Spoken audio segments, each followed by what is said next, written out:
Hi, Sheena. Welcome back. Thank you so much for joining me again. For those of you who haven't met Sheena before, she is a fellow type 1 diabetic like me living in Malaysia. We've collaborated, I suppose you could say, on a couple of videos. We did an interview for Wild Ginger some time ago, talking about the misconceptions and myths around diabetes. And also we did an interview episode on holiday tips. Tips for traveling with type 1 diabetes, which was a lot of fun. So Sheena, thank you very much for coming back and joining me again to talk about what I think is probably the most important thing that we've touched on so far, and that is diabetes burnout, which I think we're all familiar with as type 1s. It's an unfortunately familiar feeling, you could say, which rears its ugly head in many, many different ways. It can be a roller coaster of emotional, physical, physiological, discomfort and distress, and it appears when you least want it or expect it sometimes as well. So I think it's important to get into that because I did a video a couple of weeks ago which touched on this topic, and the feedback I got was very good. But what was really interesting about some of the messages I received was that people were saying they didn't realize this is what burnout looked like. They just thought, you know, they were stressed, depressed, or whatever it might be. They didn't realize that their condition and everything around managing that condition on a daily basis was contributing so significantly to those feelings. So I think it's good for us to have an open and honest talk about it, because I think it's something which a lot of people can relate to in different ways. Maybe they just don't realize it yet. So thank you, Sheena, and it's good to see you again. No worries. Thanks for having me here. Pleasure. So I guess on this topic, and especially in the context of everything that's going on right now, you know, times are pretty tough, whether you're type 1 diabetic or not. So before we get into all that though, because I think there's a lot to unpack in terms of what these kind of circumstances do to your headspace when you're managing, you know, a chronic condition daily on top of it all. But before we get to today, before we get here, I think we should start back there and kind of go back a little bit. I want to go back to your sort of your diagnosis, which I don't think was far off the same time as me, to be honest. So we were roughly at the same stage of life, like both at university, right? Mm-hmm.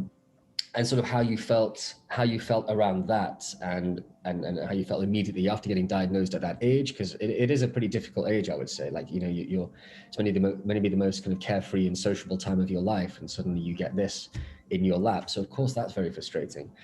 And then maybe since your diagnosis, as you came to terms with the condition and dealing with it, were there any really particular moments or feelings that you can recall which, looking back, you realize was definitely signs of burnout, even early on, but you just didn't put it down to that. You thought it was something else. You thought it was just a quick bout of depression, rather than something that was bigger going on inside you physiologically. I think for me, when I was first diagnosed, I was actually really, really positive about everything. And I kind of felt as though I had to be, because to do anything but be positive about it would be like admitting defeat and being like, oh, poor me. Like, I was like, no, I'm gonna like take the bull by the horns. I'm gonna really like do my best. I'm gonna live my life. And I was really lucky as well that I had a friend at uni who was also a type 1 diabetic. And you mentioned. Yeah, so he was actually like a diabetic for quite a few years. So I had seen him go out drinking and have a normal life and everything. He was on a pump. But anyhow, like, it was still so comforting to know that life goes on, despite, you know, having this condition. But looking back now, I think there was a part of me that was also kind of in denial about having type 1 diabetes. I realize now that I sort of thought that there was, I don't know if it would go away, or that there was going to be a cure, or that there was a new device would come on the market that was sort of like a closed loop system where you could just put it on and then just like continue. Yeah. And I think those are in the process of being researched, and I still think that we will get one in the next like 5 to 10 years. Yeah, I completely that's what I'm holding on to anyway. I'm like, exactly. It's like kind of like, I think all type 1 diabetics sort of have this hope that at some point there's going to be something that lets us almost forget about the disease and just go on living life like normal. But I think I didn't expect it to take this long. So in the last 1 year, in fact, I would say I have definitely been experiencing burnout, just from the idea of, whoa, like help is not coming as soon as I thought. Like this is actually taking a lot longer. And I had quite a slow onset of my type 1 diabetes. Like I mean, you'll know, but like for viewers' sake, like we have this thing called a honeymoon phase after you first get diagnosed, where start getting put on artificial insulin, your pancreas kind of like picks up for a little while because of health. Exactly. And you can kind of it's especially effective basically when you start giving your body back what it needs. It gives a little jump and thinks for a second that it can keep up what it used to do, you know. So you're right. So you respond very well. You respond very well to treatment. Your sugars come down immediately, so you feel great and you feel like this might not be that bad. Exactly. And I honeymooned for years. Like it took so long for me to become like a fully fledged type 1 diabetic that there was a part of me that almost thought that I'm different. I'm not going to go all the way and become fully insulin dependent, because I would always give less insulin than what I was eating, you know, like, and it would always work. Yeah. And I think it happens more when you get type 1 later in life. I think it onset later. So the process of you going from diagnosis to fully fledged no insulin at all is a lot longer. So I think I honeymooned for at least like 3 years. Yeah, and it wasn't until I would say 2020, the very auspicious 2020, that I really realized that my insulin production was like zero because my blood sugar started going a bit haywire.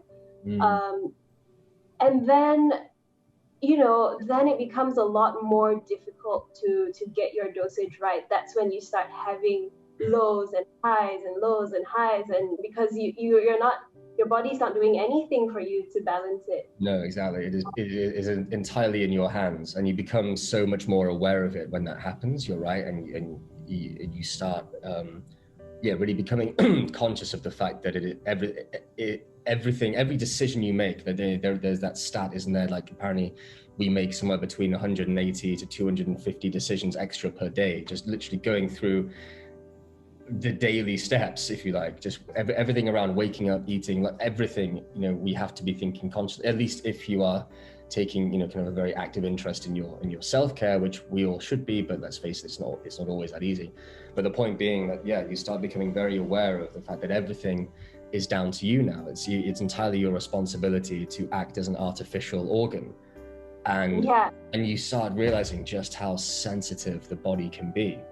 Like I feel in the past, like, you know, before, when I was still in that like honeymoon stage, there could be times when I didn't take super like intense care of it, and I would check my blood sugar and it would just be like at 5 or 6, and I'd be like, oh, it's so easy. Like this.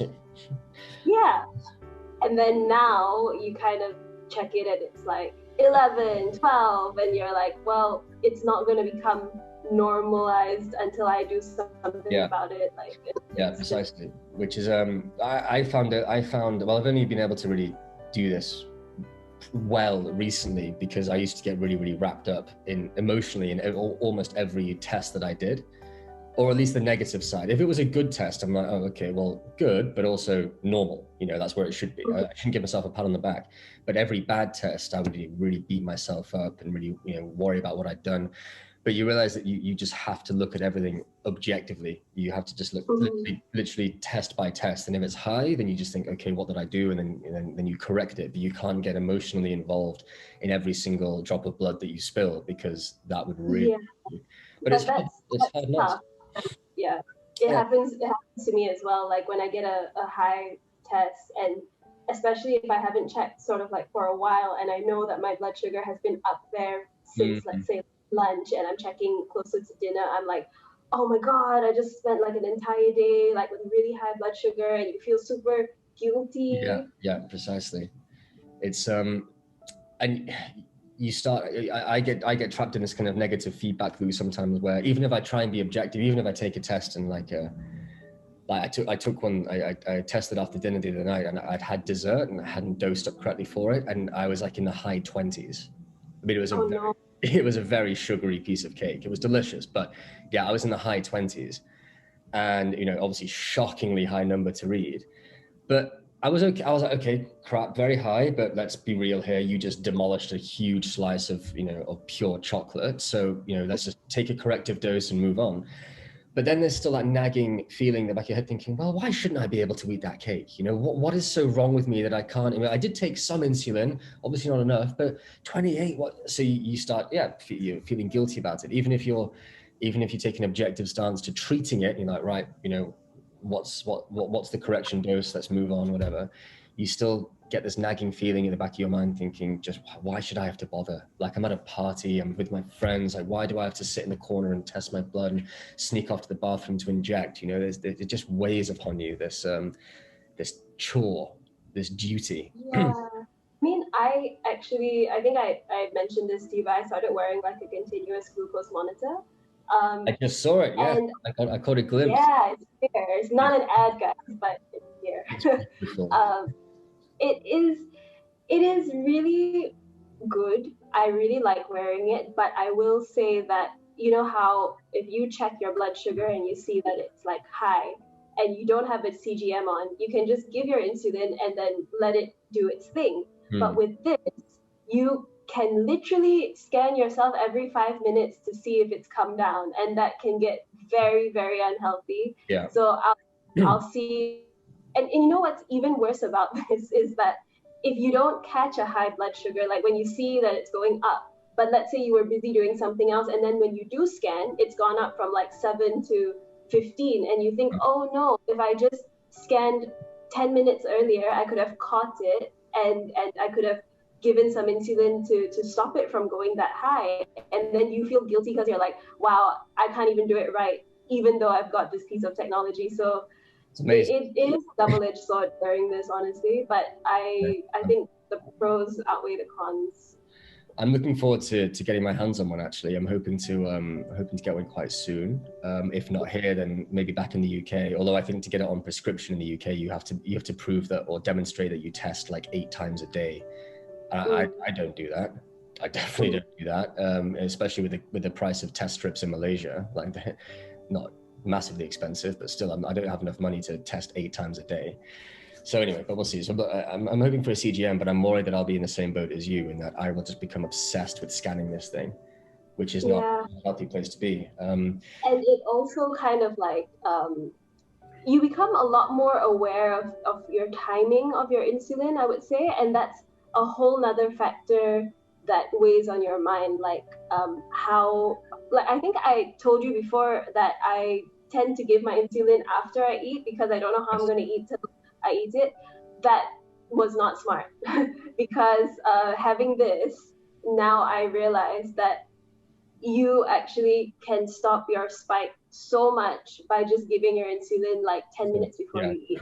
The pre-bolus, right? Yeah, and I mean, I kind of took that initial stance because I was like, oh, I want to be as normal as possible and I want to eat what I want to eat and then decide how much insulin to give, not the other way around. But now with this, you kind of see the difference. And so now I try to dose like earlier, but then sometimes it's too early and I have a lot more like lows. So it's like, yeah. You'll get there, I hope. But yeah, I'm excited to see what a CGM actually does for me too, because I'm really interested in seeing like, the spikes and how long I may or may not be running high and things like that. So honestly, it's like, so you do that and then you scan. How you doing? And I'm at a very happy 5. That is but you can see I had like a low in the middle of the night and I had to wake up and have some apple juice. So that's kind of, Actually, I was woken up rudely the other day about 6:30 in the morning by a 2.2 level hyper. And even that kind of thing contributes to like the overall sense of of frustration and pressure and dealing with this kind of condition, because you really think, I mean, without being too dramatic, like, you know, I think anything below 2, like effectively, medically speaking, you should be in a coma, you know, or some, I mean, I've dropped to 1.8 before, didn't feel great, but I was still standing. But yeah, so 2.2 and below is really, really dangerous territory. And I was asleep, you know, and yeah, it woke me up, but I was, you know, I was very, very tired. And I was, for a split second, I was like, oh, I might just stay in bed. I didn't realize how low I was. I knew I had to get up and do something. But in theory, like, I could have died, you know? Yeah, you know, it's that thing as well, like living every day, sort of knowing that it's not common at all, but there is that possibility that any day you could kind of die from a low blood sugar. Exactly. And it's stressful. All it takes is like I had a really, really bad low. In fact, the lowest low was the 1.8. I think it was a combination of I bolused after dinner, which I think, so I was over accommodating, and I think I was over accommodating for like the carbs anyway.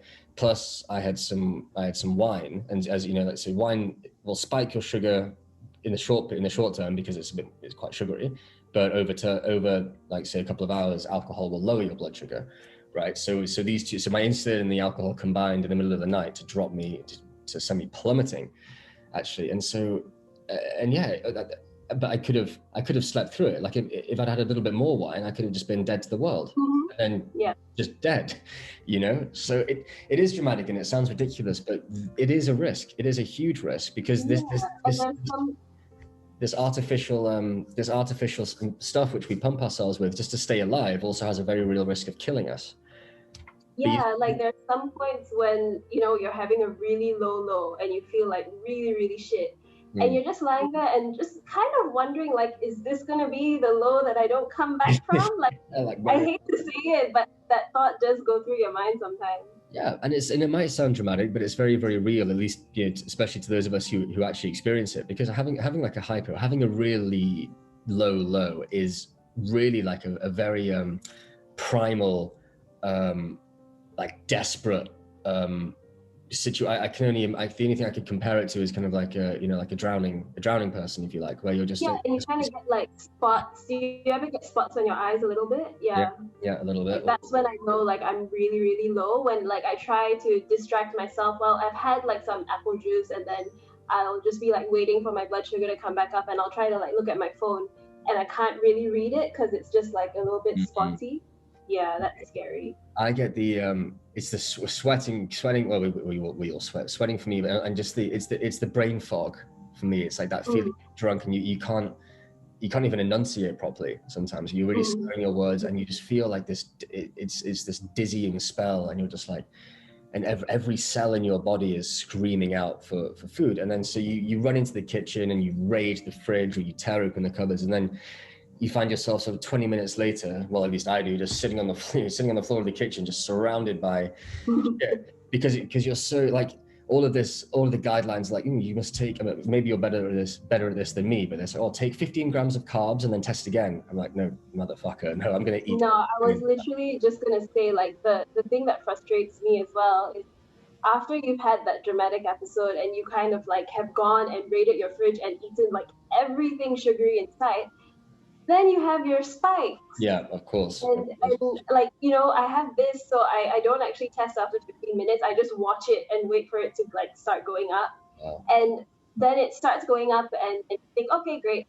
And then you kind of do your own thing, and then you check it and you're at like 16. And I'm just like, well, now I have to take more insulin. And it has happened before where I've overcompensated and had another hypo like straight after that. It's really terrible some days. Yeah, and the margin for error, the window really is quite small. Like the margin for error really isn't that high, and so, but what I'll do is, say if it's 3 a.m, because I've been having more late night hypos than any other times of the day.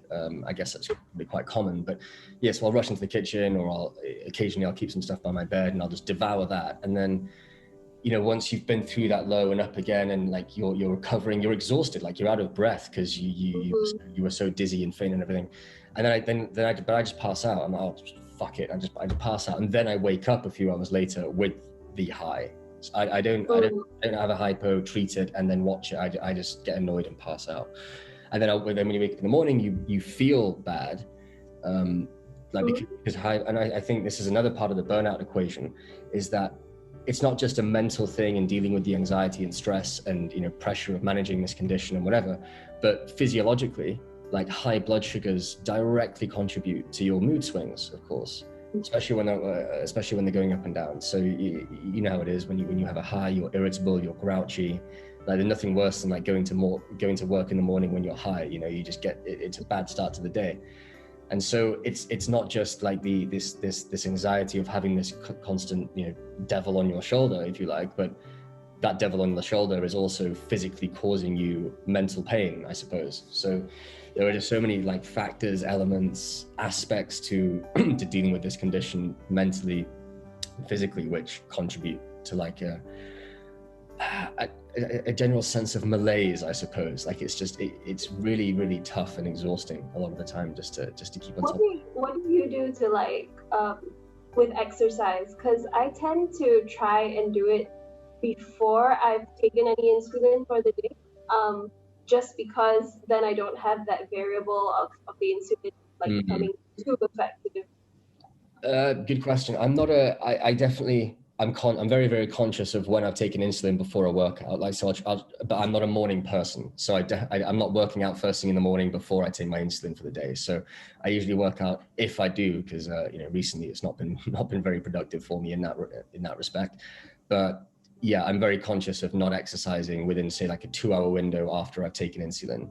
You know, so it kind of depends when, but you're right. It's a very conscious thing. But exercise is, well, I can't say a double-edged sword, because it's one of the best things you can do for your mental and physical health. Like, I can't recommend it enough. That's why I literally set up the page called Kinetic Diabetic. But the irony of that name now in the last couple of months is dawned on me, because I've not moved an inch, it seems. Last year during lockdown, like, actually, and we'll touch on lockdown again in a bit, but last year when in the first lockdown, my blood sugars were actually, for the first 3 months or so, they were the best they'd been in a long time, because I just had the routine at home down. You know, I was cooking healthy. I was cooking healthy. I wasn't tempted by like the all day snacking or whatever. I was cooking healthy food. I have like a treadmill in my apartment and a few little bits of kit. So it didn't matter that the gyms were closed or whatever. I was keeping it all together, and I was able to have a really regular routine and test regularly. And I was keeping things, you know, pretty well together, I thought. But then as this has dragged on, and as, you know, we've continued to be cooped up inside, and, you know, options are limited, and at some point they even, you know, straight up banned walking outside, you know, so there was nothing for us to do. And then like your sugars start to slip a little bit, your insulin sensitivity decreases, so you start having to take more insulin to keep your sugars in range, without realizing that you need more insulin, you know, because you just assume it's the same dose as you've used before. And then that gets frustrating, because you know that you should be exercising, but it's tough, and sometimes you just want to, you know, lay in bed and under the covers and forget about everything, but you can't. You have to take an active role in keeping yourself alive every single day, I suppose. And you don't always want to. Not that sounds really morbid. I'm not saying I want to do the opposite and take it to the other extreme, but sometimes you just want to just forget about it just for a day, just one day. I don't have to test. That's the thing, you can't sort of ask for a day off. It's not like when things are stressful at work and you can just say, I need to take emergency leave, or I'm just going to take a day off or something. It's like, there's no reprieve from this. It's here all the time. It doesn't care whether you've had a bad day or a good day or any kind of day, really. It's just there. When I'm curious to know when you were, I mean, it's great that you were honeymooning for 3 years, by the way. That's like I think I honeymooned for about 3 days. And then, no, sorry, I shouldn't say. Mentally, I did, because mentally I was just stunned. It took me such a long time to come to terms with it. But actually, as far as the treatment and the honeymoon period goes, I'd say mine was about 1 year or 2, because I started responding so well to insulin that they started to even think that I might have had an aggressive form of type 2, or maybe like type 1.5, as they call it, you know, the MODY one. So they put me on metformin, which is used to treat type 2 patients for a while. So for a couple of weeks or a month, I think it was, you know, they took me off the injections and put me on the pills.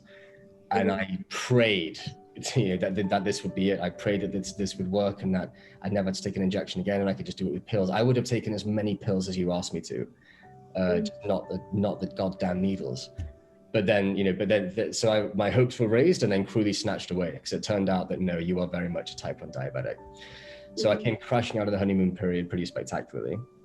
But for me, like not growing up, but for me coming out of my diagnosis in like my early 20s, I really didn't deal with my new identity as a diabetic, if you like. Now, we shouldn't identify or define ourselves as such, but let's face it, it's a profound change in your life and your lifestyle.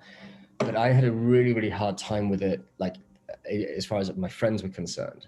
Like I have a wonderful network of friends who are very supportive. They were very curious. They do whatever it takes to help me. But there are only so many times you can complain about your blood sugar or try and tell people how you feel based on some invisible metric, which they've never had to think about. No one with a functioning pancreas ever has to think about their blood sugar. It's just not something which anyone else is concerned about.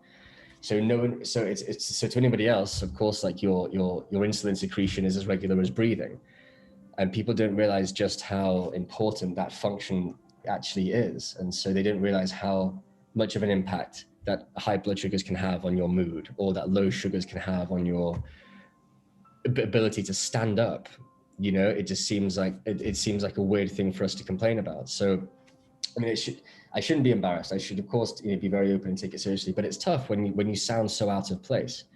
Like, none of my friends are diabetic. Like, you're the first diabetic I've met in Malaysia.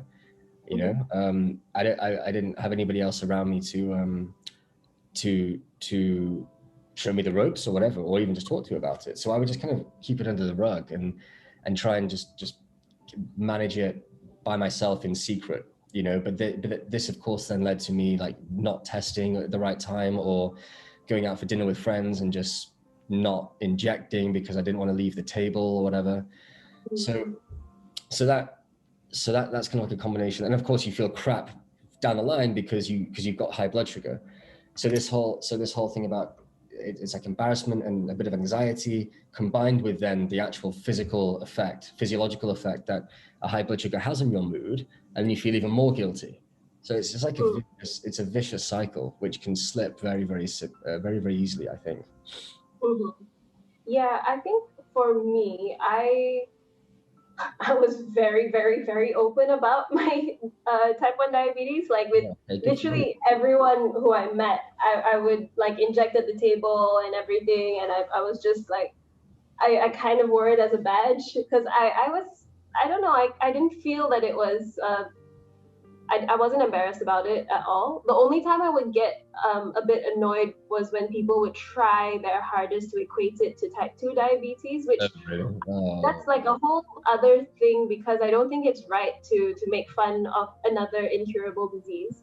At the same time, I hated having it be insinuated that I caused my type 1 diabetes. Like even till now, I still have to tell people who I've explained my condition to many, many, many times. I still have to tell them that I can eat whatever I want. I just have to give insulin for it. I did not get this from eating too much cake. I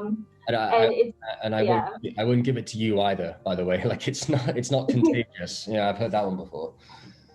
Yeah, but no, I was pretty. I guess it really helps that someone in our friendship group was already a type 1 diabetic, so there wasn't really that big jump towards like, what is this? What do you have to do?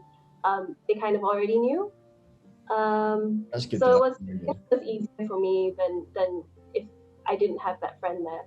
That's really good. I think for me, it doesn't help that naturally I'm a very pessimistic person anyway, to be quite honest. So it's very easy for me to see like, as soon as I was diagnosed, when they took me to the clinic and gave me my first needles and insulin and all the rest of it, like that just shattered me, I think, for a while. And all I could see was like because you're warned about, the ifs. If you don't do this, if you don't do that, like you must do this every single day, or you're going to get amputations, kidney. Actually, that's another point, which plays into the diabetes burnout, which is like a bigger picture, darker cloud hanging over your head on a more permanent level, is that you are constantly warned of the complications, of the serious implications of not treating your sugars. And you think that, anytime you stray a point out of range, it's like, oh my God, I'm going to die soon. Like we think, you know, all we hear about is liver failure, amputations, kidney failure, heart failure, all the rest of it. Which of course is a very, very extreme thing, but it's also very, very real. Like there are plenty of diabetic patients you see around in when I go visit my specialist here in KL, I go to the diabetes ward, or the what is it? The endocrinology. There we go, the endocrinology ward. And yeah, you see people there in wheelchairs with one foot amputated, and the other one looking well on the way, and you could see like the lesions and the scars on their other leg, and people are just not painting a very good picture of health. And you can't help but feel that you're in the same bracket as that, you know. Now, yeah, I guess like I tend to be optimistic, but I also try to like lower expectations in order to not be disappointed. So I frequently use the line, I know I'm not going to live till I'm very old, but I'd like to blah, blah, blah, blah.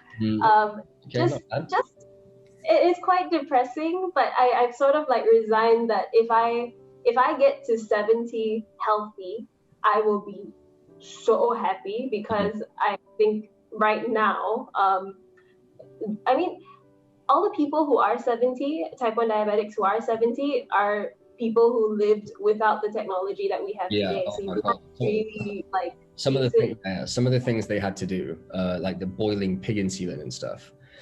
So that's setting an amazing example. And sorry? No, and just like the huge syringes and everything. Oh God, yeah, no, not for me. I think if I'd been diagnosed, say like 40 years ago, I would have probably just succumbed to it. I'd have just taken all my money and just gone to like lie on a beach somewhere and just rested out my days, you know. Tried to have it, just eating as low carb as possible for as long as possible, and then just, I don't know. They just taken like one big insulin injection and drank a bottle of wine and gone to sleep. Yeah, that's pretty much it. Just gone to the beach and just taken one syringe. Oh no, see, I can't imagine it. So I guess we do have to be thankful for the small mercy of living in this time, because the technology we have is amazing. And like they're even talking about putting it on smart watches now, you know. So if there was a watch, you know, there was talk the Apple Watch was going to have a glucometer in it, and I would have paid good money and lined up overnight for that, but sadly not yet. But I think it's going to come. And they say Google are working on contact lenses and stuff, so there's actually a lot to be very positive about. And I made this point in a video I recorded like a long time ago, and about managing your condition and about taking a proactive approach to it. And one of the things I say is you should be curious. Like you should be like Instagram even is a great place to start, because a lot of people on there share some really useful stuff. Like just be curious about your condition and like what's happening out there in the bigger picture. Like what are there new diets that you could try which have been shown to be very, very effective? Like what's the new tech? What's this? Now the tech thing, it can be frustrating because, as you say, help is not coming as quickly as we want, but it is in process, and we're still pretty young. So in our lifetime, I'm very confident that we will have some completely game-changing technology, but it's just absolutely. I think it's also about things becoming available in lower income countries. Like for example, I think in the US, and I'm sure it must be available in the UK as well, they have the wireless pump. I think it's called an Omnipod. And you know, I think I'm okay with injections, but I always said I didn't want something attached to me 24/7 unless it was going to completely do the job for me. But wearing the CGM, I realized that I actually am okay with having something attached to me. So if I could get my hands on that wireless pump, I would 100% use it, I think. Yeah, just to avoid having to repeatedly inject every single time. Yeah, I mean, I hate needles, hate injections, but there's something about, I must admit, I mean, maybe I've got to try with the CGM first. I've got to try with one device, but there's something about the fact that with a pump, like there really is a needle inside you constantly. And I can't even imagine what moving around would be like, even sitting down and, you know, like, you're stuck, do you know what I mean? Like when you sit down, your stomach changes place. That makes sense. I can imagine what that would be just with a needle moving around inside you. It makes me kind of squirm. But there's this too, FYI. Yeah, I know, but that's like a very, very small one. That's just like an interstitial one. That is an issue for me too. I feel like that's the big part. You don't feel it at all, like really? At all. Yeah. Look at you go. I'm very, I'm looking forward to trying one out actually, but I'm a bit worried that I'm going to be obsessed with it. But you know, it doesn't hurt. It will be. Yes, but then again, but it pays to be obsessed though. Like it sounds as if in the short time you've used it, you've already learned a lot about, you know, about and very important stuff too. Like now you've changed your regime from post-meal to pre-meal, and your spikes have reduced, which is huge. Like that, moving forward, like that's going to be a huge change overall to your sugar management and you know, HbA1c, everything in the long term. So that's really good. So maybe it pays to be obsessed for at least in the immediate term. I think being obsessed is not actually the worst part. It's more like when you get it wrong, to not be so hard on yourself. And with this, there's more opportunities for you to see when you were wrong, rather than when you just test like in between, like, you know, throughout the day. At that point, you have maybe 4 moments where you can get it wrong or get it right. Whereas with this, it's unlimited. So that's just something that I guess I just have to be more forgiving and understand that there are going to be times when I have spikes and that I have lows. But overall, I definitely do recommend it, because it's that changing the regime, and is also catching unexpected high blood sugars so much earlier than if I were to wait till my next meal to test. That's good, because some blood sugars can be incredibly unexpected. You know, like you can be doing nothing, sitting there, and your sugar will start climbing. You know, there are so many factors, and this is another point again, which is part of the burnout thing, because there is so much for us to think about. It's not just the decisions that we have to make around our food and our meal times or our exercise or whatever, but also like they say there are at least 42 factors which affect us, like environmental, like the temperature, the weather, all the rest of it, right down to, you know, mental and physical and nutritional and all the rest of it. So there are so many things which affect our sugar. It's in fact like such a volatile beast, I suppose, and which is why people who aren't diabetic just don't understand, really. They can't grasp just how much work it takes to keep our sugars in this tiny little 4 to 8 window, you know, because there are so many things which your sugars are sensitive to and can be compromised by. So the frustration of not knowing what exactly is going on, why it's happening, and how you can eat the same thing at the same time every single day, you'll still get different results, because there are so many other things going on. And so when you try and keep it all together, when you try and, you know, even if you were perfectly regimented and you put so much positive energy into proactively caring for yourself and really like eating as healthy as you could and exercising all the time, you can do all of that and still get random dawn phenomenon spikes, you know, which occurs. I think the explanation for that is like when you're awake, your body releases a bit of adrenaline or something to get you ready for the day. That's another thing that you see on this, like you see the spike every morning. Like I haven't actually eaten anything this morning, but it's gone up like just while I'm sitting here chit-chatting to you. Like it wasn't about, because I had that low in the middle of the night, right? And it climbed up after I had my juice, then it went back down. But then when I woke up for real this morning, it climbed back up to 5. So yeah, you see that happen every morning. But what I will say is with the dawn phenomenon, it goes up, but it does come back down.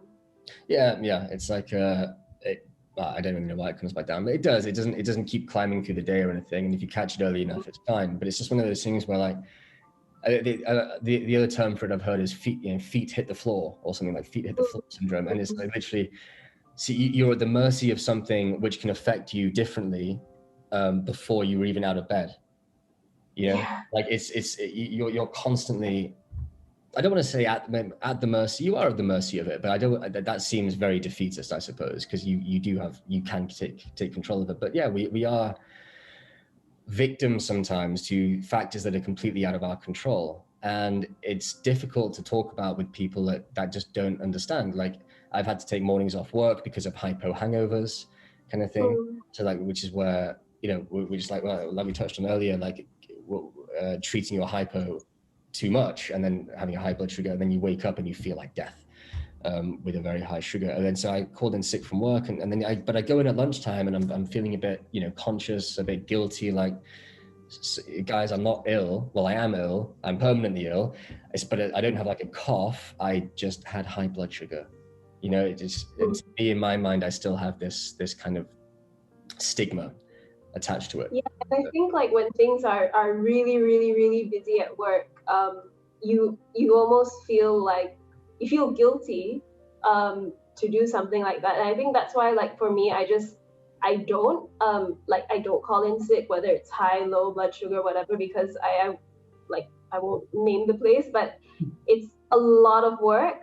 And that contributes to burnout when things are especially busy at work, and then you also are dealing with high and low blood sugars, which happen from time to time, and you don't get to sort of like have that rest, and then that add to it, it's like, oh, I have to deal with all this work and I have to handle this shit way that I'm feeling because of my diabetes. Yeah, exactly. It's, no matter where you are, whether it's at work or with your friends, there's always this thing just hanging over you a little bit. Like for the first time in a long time, actually, I mentioned this in the last video, but recently, for the first time in a long time, when I was struggling, like keeping my sugars under control and stuff, I'd be like going to my friend's house and for the first time in ages, just getting really frustrated and jealous inwardly, like just watching them just chow down beers and pizza without a care in the world. You know, meanwhile, I have to, you know, especially with beers and pizza, I've got to take a shitload of insulin, but I can't take it all at once because, you know, pizza is a very, very tough thing to dose for.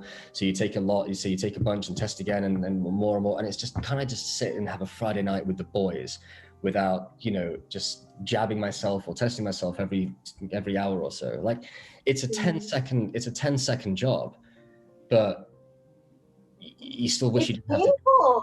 It is, yeah, it's painful. Yeah. And you're doing it every single day. I don't know. So I don't know whether you felt that way as well sometimes, like just kind of resenting your friends for being able to eat whatever they want, or. I mean, I don't think I resented it. More, actually, I would say that one thing that does actually put a positive spin on my diabetes that I kind of like cling on to sometimes is I just feel like I've become so much more aware of the shit that is in food. And because you have to, right? You have to read the nutrition labels. You have to be hyper aware of not just the carb content, but even the fat content, because that can affect like how quickly it digests and stuff like that. I don't take that too much into account, but you can't help but see it when it's written there. And I just think if I hadn't become a type 1 diabetic, I would have no clue about how many unhealthy foods are mistakenly labeled as healthy, or people think of as healthier choices. So I honestly think that is a big positive, because I think in the long run, that's going to benefit me and you and all type 1 diabetics, because we have had to make much more conscious like food choices. Yeah, precisely. No, that I completely agree with. And actually, I still say that, you know, diabetes is not something, of course, that anybody wishes for, but objectively, you can live a healthier life. Like I'm in better shape now than I think I would have been without diabetes, you know, but now because I've made such a point of watching my food and exercising a lot more regularly. Like I was a sporty kid. I was going to the gym and everything anyway. So I didn't change into that lifestyle, but I really kept it going and kind of doubled down on it, you know. Like exercise was always something that I was really into, but I would say like it's taken a more holistic approach in the sense that I don't need to train like insanely, but I try to make sure that I get like at least a little bit of exercise just to keep the insulin sensitivity up. Every single day. Yeah. And it can be exercise makes a huge difference. There was a time I just didn't work out for like a month. I was an absolute potato, and my sugars were as high as you could expect. And then even after a couple of, I just got it back into walking, like just for a couple of days, going out forcing myself to go on like a lunchtime walk just to get the blood flowing. And within a couple of days, you know, my sugars were really good again, you know, just because that activity was helping just burn up some extra energy and getting the insulin flowing to where it needed to be. So yeah, exercise is huge. It's just in the context of this, you know, when we're all locked indoors and gyms are closed and everything, it can be very, very tough to stay interested. There's only so many times I can swing around the kettlebell on my balcony. You know, I want the gym. I want to get play. But yeah, there are positive ways, of course, to look at it. And I think I'm grateful and I'm glad to have learned so much about food and about nutrition. I'm still by no means any kind of expert, but I have a much clearer picture now of what is good and what is bad. But sometimes you just want the bad, and you don't want to punish yourself for like thinking about indulging in it, you know. Mm-hmm. But yeah. Anyway, okay, I think we'll kind of wrap up now, Sheena. I think we're coming to the end of the recording anyway. But I think that what would be nice to leave it on is just if you had, any words of advice for fellow T1Ds or newly diagnosed type 1 diabetics, like knowing what we know about how this condition can affect us mentally and emotionally and so on, and knowing how tough it can be to sort of balance your regular life with your condition and managing your condition and feeling normal, as it were. What would you say? What would your advice be to someone who's dealing with burnout and maybe doesn't realize they're dealing with burnout? They just think it comes down to something else. But how would you tell them to cope? I guess I would just say that do the best that you can, in the sense that do the needful, because there's no point just throwing it out the window because it doesn't benefit anyone. But at the same time, don't take your blood sugars personally. There are many things that can affect your blood sugar, and it's not your fault. If you've tried and your blood sugars are not perfect, it's not your fault. And then I guess one more thing would just be that this is one factor of our health that, has not gone the way that we hoped it would. But there are so many other aspects of your health that you can take good care of. Yeah. So, it's not like your whole health is like screwed just because you're a type 1 diabetic. There are many other aspects of your health to take care of. Yeah, that's a very good point, actually. I think it's not your fault is a beautiful message, because there is definitely that sense of guilt and shame almost sometimes when you, especially when you first get diagnosed, you're like, oh, what did I do? What did I do wrong? But we have absolutely we just picked a shitty lottery ticket. There is no choice or control over developing type 1 diabetes. It's just a genetic lottery which you lost. So, but there is definitely that sense of shame, I think, and embarrassment and guilt, whatever. But it's not your fault. It is not your fault. And and once you sort of get out of that victim thinking and start adjusting your coping strategy towards a more positive and proactive approach, it makes a huge bit of difference. Of course, there are always very, very tough days, but everyone has tough days. Some of ours just might be a little bit tougher, but it's not your fault is really nice, because also it's not just the condition, but it's like, as you say, on a daily basis, if you tried and it's still high, that's okay. It's not your fault, because it could have been some other factor. It could have been it could have been down to the temperature or something, whatever it might be. It's as long as you've been conscious and made an effort, then you can give yourself that feedback and adjust it for next time. But if like me, you've had a slice of massive thick chocolate cake and you've not really taken much insulin for it, you only have yourself to blame. But you shouldn't blame yourself. You should acknowledge that, okay, I fell a bit short this time. I've got to look after it next. So yeah, I think getting out of the victimhood mentality is a very important one, but it can be very tough because it is exhausting and frustrating and overwhelming sometimes to deal with this. But as you say, there are other aspects of your health, and I think I'm healthier with type 1, dare I say it. I mean, if there was a cure, I'd still get in line, but yeah, for now, I think I'm in an okay position. Yeah.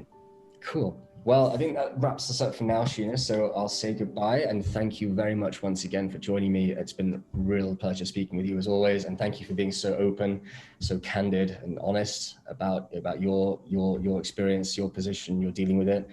I'm delighted to see that the Libre is working. Even if you are overdoing it, but I think you're encouraging and inspiring me to get hold of one pretty soon. So I'll give it a shot. I'll give it a try and let you know. All right. Thank you very much. I'll talk to you soon. Okay. Take care. Stay positive. Try and test negative. Isn't that what they're all saying? Yeah. Take care. Right. Thank you. Yeah. Bye.